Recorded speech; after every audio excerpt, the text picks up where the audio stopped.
Hello everyone, welcome back to our lecture series of ring theory. We were discussing primes, irreducibles and associates. Previous lecture में हमने primes, इरेड्यूसिबल्स और associates की definition और कुछ important examples को discuss किया। हमने ये देखा कि जब integral domain set of integers ही हैं तो उस केस में प्राइम और इरेड्यूसिबल का कंसेप्ट इक्विवेलेंट ही है। बट हर एक इंटीग्रल डोमेन के लिए प्राइम्स और इरेड्यूसिबल सेम काइंड के ही एलिमेंट हो ऐसा ज़रूरी नहीं है, और इसके लिए हमने कुछ इंपॉर्टेंट कंस्ट्रक्शंस पे भी बात की थी, जहाँ पर हमने Z square root of D इस तरीके के इंटीग्रल डोमेन्स का कंस्ट्रक्शन किया और देखा कि हर एक इरेड्यूसिबल एलिमेंट प्राइम हो ऐसा नेसेसरी नहीं है। इस लेक्चर में हम सबसे पहले एक थ्योरम का डिस्कशन करेंगे, जहाँ पर ये देखेंगे कि हर एक इंटीग्रल डोमेन में प्राइम हमेशा इरेड्यूसिबल होते हैं। बट इरेड्यूसिबल एलिमेंट किस तरीके के डोमेन्स में, किस तरीके के स्ट्रक्चर में हमेशा प्राइम को रिप्रेजेंट करेंगे, इसके लिए we will have the theorem 18.2. Okay, so let us start this lecture by writing the statement of theorem 18.1, which says that every prime is irreducible in an integral domain. So we are having a theorem and this is theorem 18.1 और ये हमें बताती है that prime implies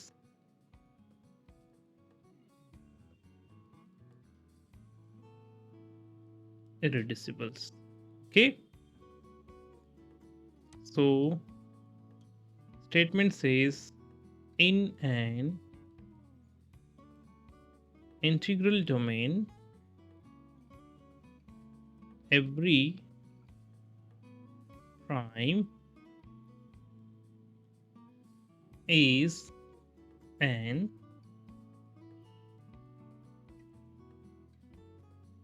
irreducible. Okay, तो हमने proof करना है कि हमारे पास अगर कोई प्राइम है तो वो इरेड्यूसिबल होगा। बट किसी भी एलिमेंट को प्राइम और इरेड्यूसिबल बोलने का क्या सेंस है, let me clear it out. हमारे पास कोई भी एक एलिमेंट है ए, इसके पास ये कैसा होना चाहिए, it should be non zero non unit. Okay, इसे हम प्राइम कब बोलेंगे, if it is dividing the product of B and C, that is A dividing BC, then this must implies that A divide B और A divide C।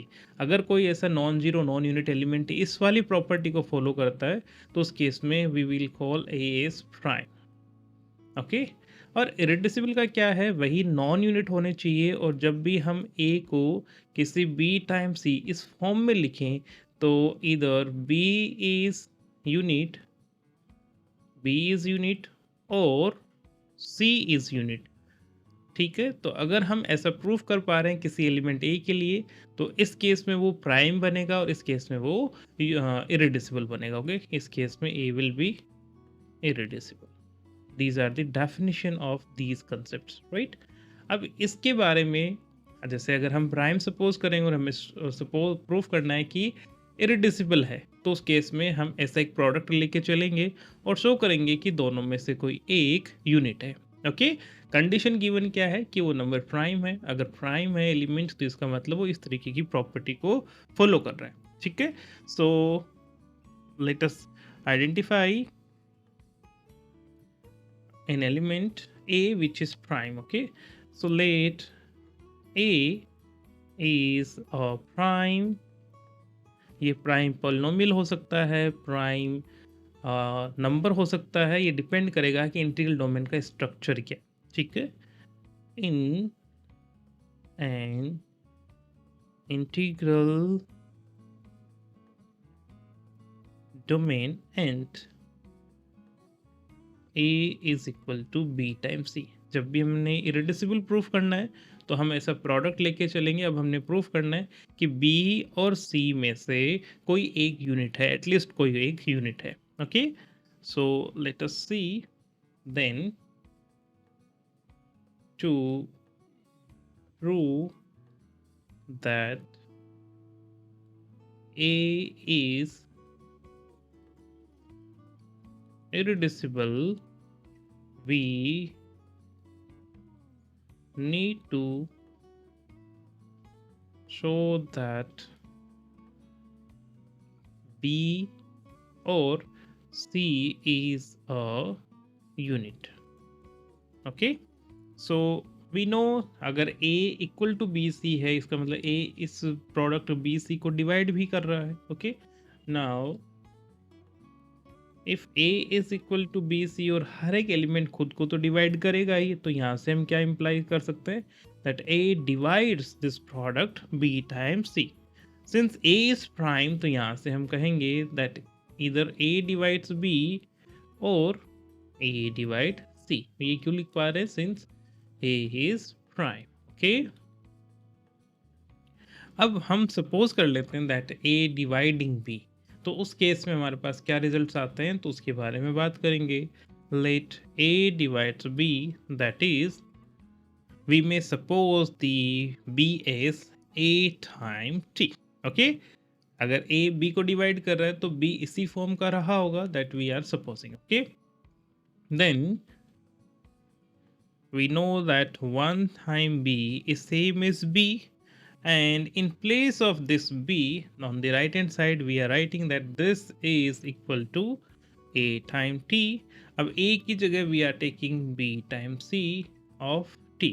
okay, and since B is non-zero non-unit, क्योंकि अगर ये zero element हुआ तब तो A zero ही बन जाएगा, as this is the product of B and C.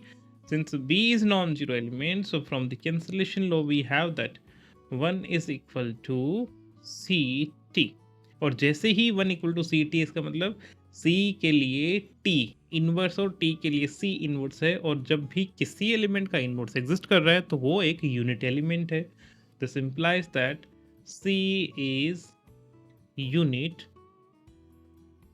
C is unit. Okay, अब अगर हमने जैसे यहाँ पर सपोज किया कि A डिवाइड B, अगर हम ये कंडीशन ले रहे हैं तो हम ये प्रूफ कर पाएंगे that C is unit. Okay, अगर हम ये कंडीशन लेके चले that A is dividing C, तो वहाँ पर हमारे पास आएगा that B is a unit. Okay, तो दोनों ही केस में हमारे पास B और C में से at least one element is being unit. Okay, और वही हमने प्रूफ करना है. और जब A equal to some B time C है, और ऐसा करने के बाद अगर दोनों में से कोई एक यूनिट बनता है, इसका मतलब वो इरेड्यूसिबल है, क्योंकि हम इसे किन्हीं भी दो नॉन यूनिट एलिमेंट के प्रोडक्ट में नहीं लिख पा रहे हैं, और ऐसे एलिमेंट को तो हमने इरेड्यूसिबल एलिमेंट बोलना है. Okay, so A is irreducible. Okay, so what we have proved कि किसी भी इंटीग्रल डोमेन में हर एक प्राइम इरेड्यूसिबल होता है. But what about their converse, क्या हर एक इरेड्यूसिबल प्राइम होता है? द आंसर इज नो, और हमने प्रीवियस लेक्चर में इसके एग्जाम्पल भी डिस्कस किए.